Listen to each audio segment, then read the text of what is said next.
Alhamdulillahilladzi nawwara qulubana binuril iman wal islam wal ihsan.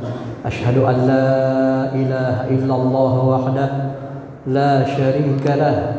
Asyhadu anna Muhammadan abduhu wa rasuluhu alladzi la nabiyya ba'dah. Allahumma salli ala habibina syafi'ina Muhammadin wa ala alihi wa sahbihi ajma'in, amma ba'd. Ayyuhal ikhwan rahimakumullah, ittaqullaha haqqa tuqatih wa la tamutunna illa wa antum muslimun.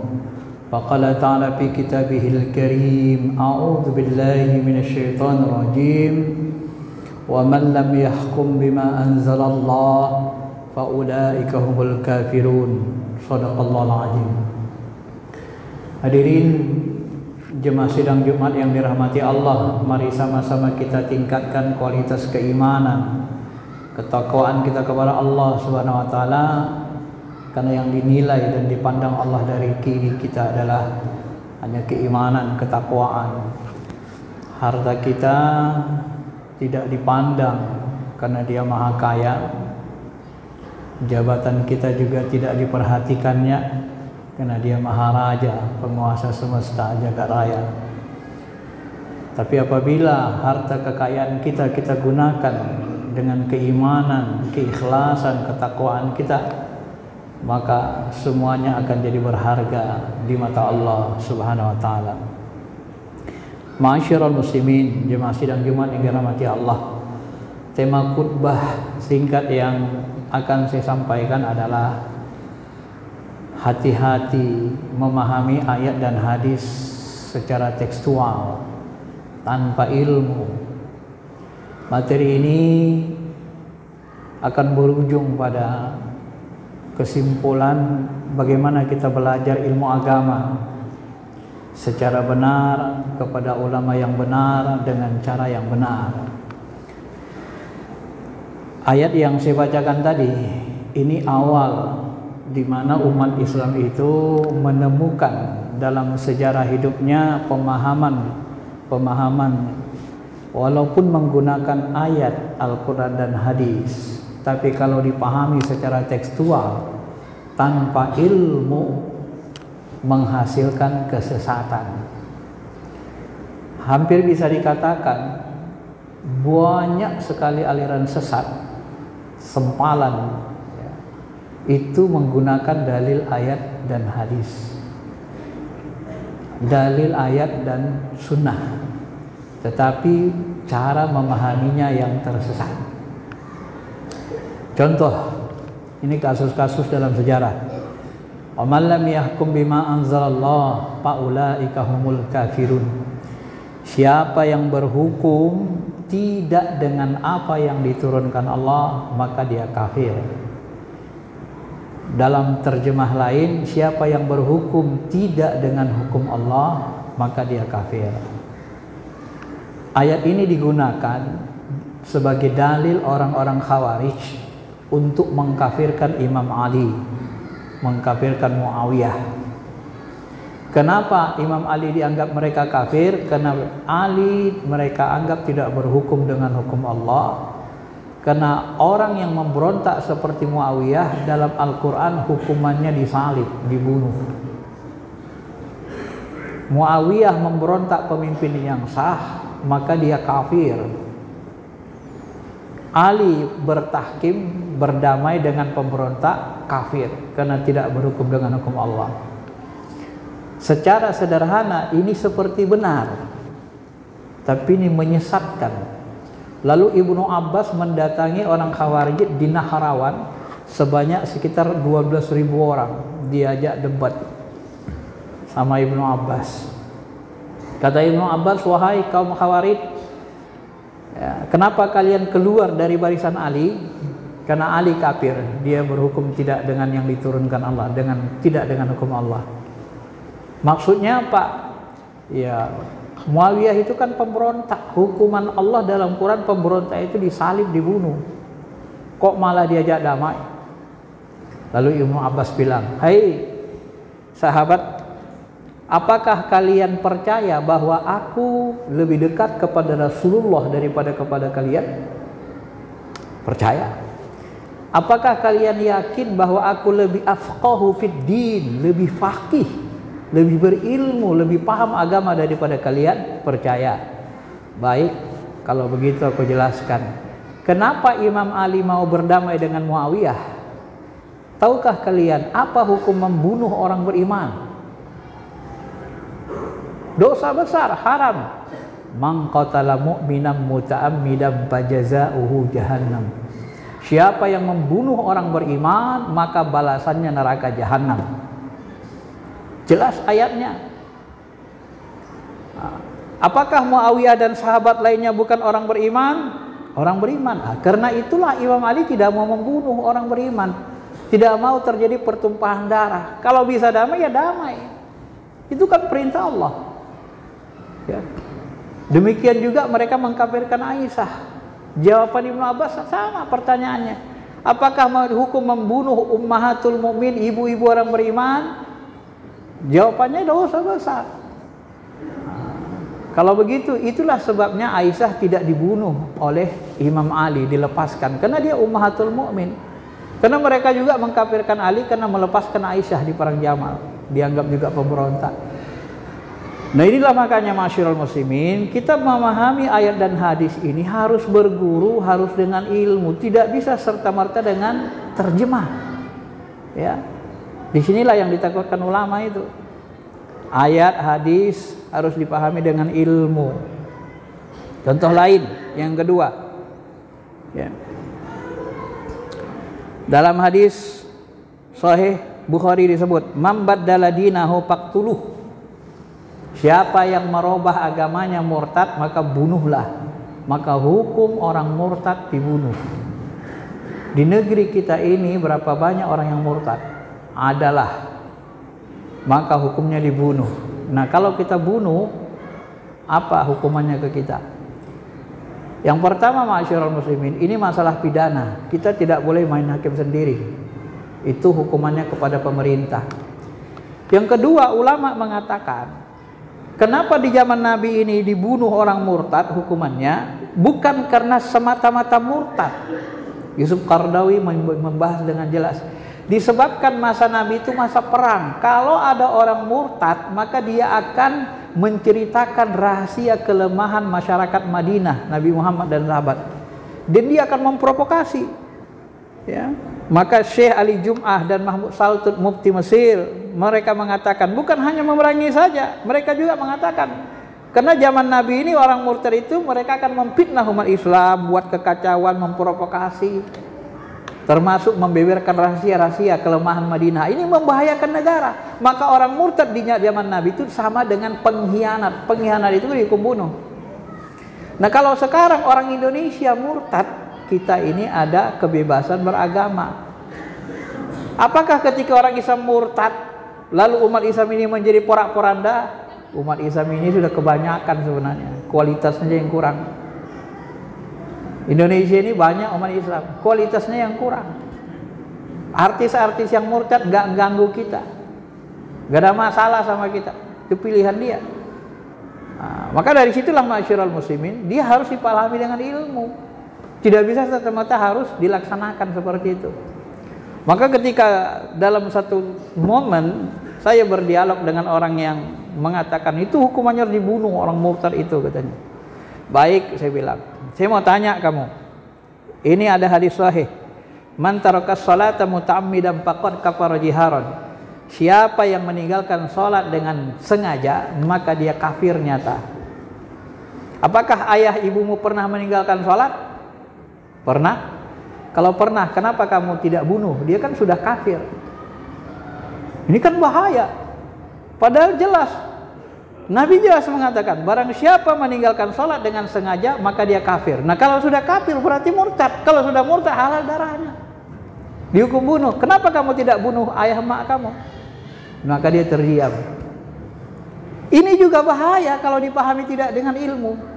Maka Imam Syafi'i menjelaskan, maksud hadis ini adalah orang yang kafir meninggalkan sholat itu bukan meninggalkan sholat karena malas. Kalau ada orang Islam meninggalkan sholat karena malas, hukumnya fasik. Fasik itu pendosa besar. Nah, kita jatuh ke fasik, pendosa besar karena meninggalkan kewajiban. Itu yang dimaksud dengan kafir.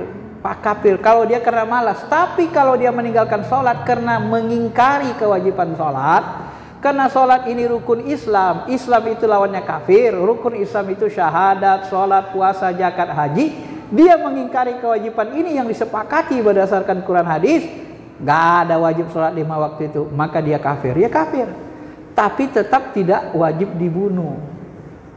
Kafir saja gitu. Kalau dia mengingkari kewajiban sholat 5 waktu. Tapi kalau dia meninggalkan sholat karena malas, fasik, pendosa besar. Nah begitulah maknanya. Jadi kita tidak tersesat, ya. Maka memahami ayat-ayat hukum serahkan kepada ulama ahli hukum. Ahli hukum itu ada imam mazhab yang 4. Serahkan ke mereka. Jangan dipahami mentah-mentah. Ini kita membahayakan nanti. Apalagi hadis misalnya. Sebuah hadis sahih mengatakan, ya, umirtu dari Ibnu Umar. Umirtu an uqatilun nas hatta yashhadu an la ilaha illallah wa anna Muhammadar Rasulullah wa yuqimus shalah. Aku diperintahkan membunuh atau memerangi manusia sampai mereka mengucapkan kalimat la ilaha illallah Muhammadar Rasulullah, mendirikan salat, menunaikan zakat. Nah, kalau ini kita pahami secara tekstual, ini hadis sahih semua yang saya bacakan. Kalau kita pahami secara tekstual, maka membunuh orang-orang kafir itu menjadi wajib. Kenapa? Nabi diperintahkan bunuh orang-orang yang tidak mengucap syahadat. Maka orang kafir ini, orang musyrik, ya halal semua darahnya. Inilah yang digunakan teroris. Jadi kalau untuk mencuci otak-otak teroris itu beginilah. Ayat-ayat hadis-hadis seperti inilah digunakan. Disalahgunakan orang. Maka hati-hati belajar agama ini. Ya.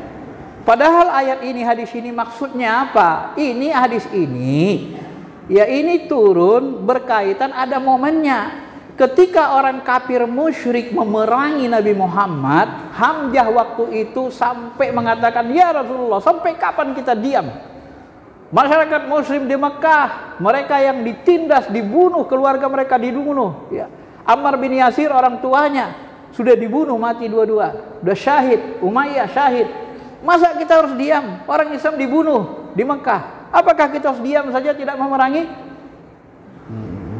Apa begini rupanya agama ini? Sampai Hamzah itu berang, agak marah kepada Rasulullah karena tidak ada perintah perang.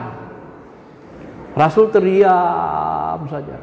Lama terdiam, baru turun ayat qatilul musyrikina kaffah kama tuqatilukum kaffah. Baru turun ayat, bunuhlah orang musyrik secara menyeluruh.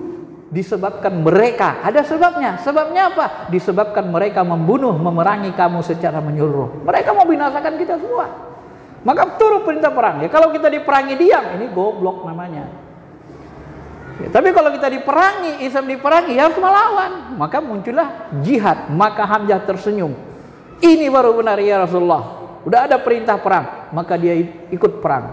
Dan akhirnya di perang Uhud beliau wafat menjadi sayyidus syuhada. Nah inilah yang dimaksudkan hadis ini. Aku diperintahkan Allah membunuh, memerangi orang-orang musyrik itu sampai mereka mengucapkan la ilaha illallah Muhammadar Rasulullah. Siapa yang dibunuh?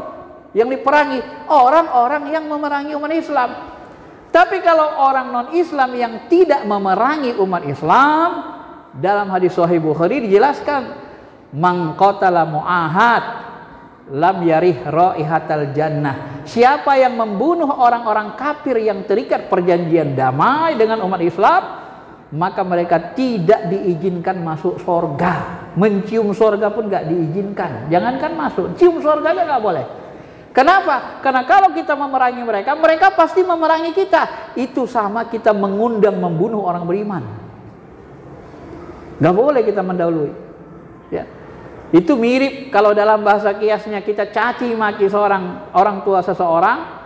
Kata Nabi kan, jangan kamu caci maki, la tasubbu, jangan kamu caci orang tua sahabatmu. Mencaci maki orang tua sahabatmu, orang muslim, sama dengan mencaci maki orang tuamu, kata Nabi.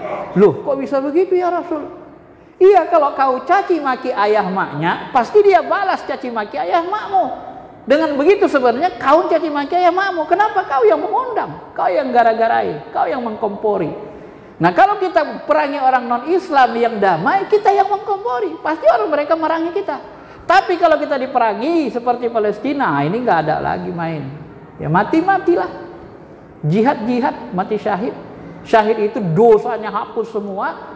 Malaikat seperti pejam mata lihat dosa kita. Dan kita mati syahid bisa memberi syafaat kepada saudara-saudara kita, keluarga kita. Ini kehebatan mati syahid. Ini bahasan lain.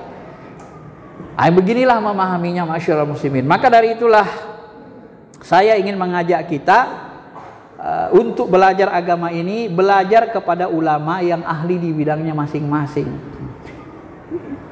Khutbah ini saya tutup dengan sebuah hadis Sahih Bukhari. Fa idza dujitul amanah pantajirus sa'ah. Qala kaifa idu'atuha? Qala idza usidal amru ila ghairi ahli pantajirus sa'ah. Apabila amanah dihianati, maka tunggu, kalian akan hancur, akan terjadi kiamat, kehancuran. Ya Rasulullah, bagaimana mengkhianati, menyia-nyiakan amanah itu, mengkhianati amanah itu? Apabila segala sesuatu diserahkan kepada bukan ahlinya. Ya, ketika kita berhukum, maka kita harus serahkan kepada ulama besar Ahlus Sunnah wal Jamaah yang ahli hukum.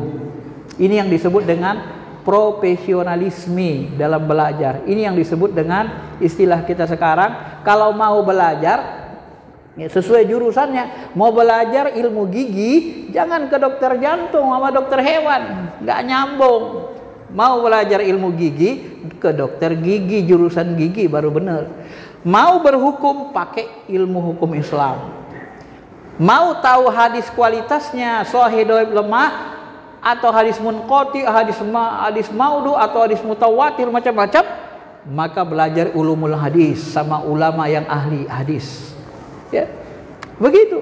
Kau mau belajar hukum Islam, belajar. Mau belajar mengetahui ilmu tarbiyah Islam, belajar dengan ulama yang jurusan tarbiyah, profesor ahli tarbiyah, ulama-ulama besar kita. Mau belajar ilmu akidah, belajar dengan akidah Ahlussunnah wal Jamaah. Siapa penulis akidah?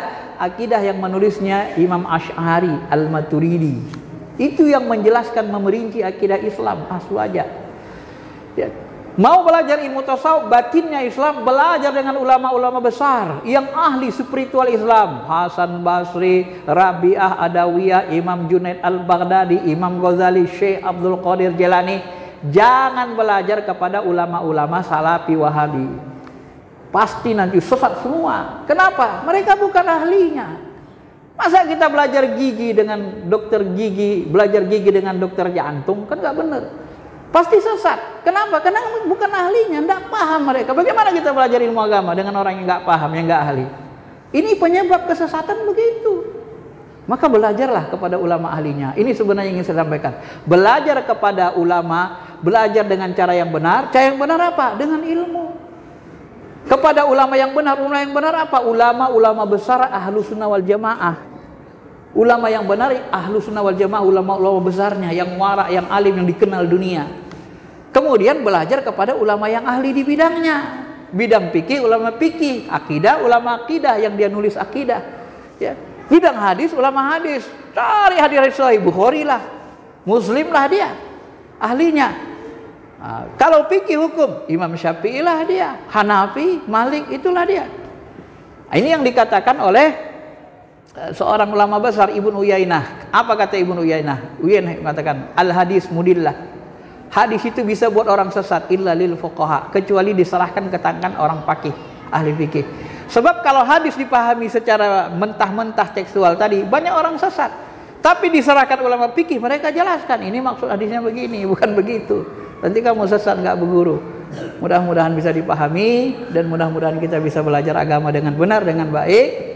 Belajar kepada ulama ahlinya, yang ahli di bidangnya masing-masing. ulama-ulama besar yang wara, ahli sunnah wal jamaah. Jangan belajar kepada orang yang tidak ahli di bidangnya, karena itu pasti akan membuat kita sesat. Selalu saja kesesatan yang terjadi.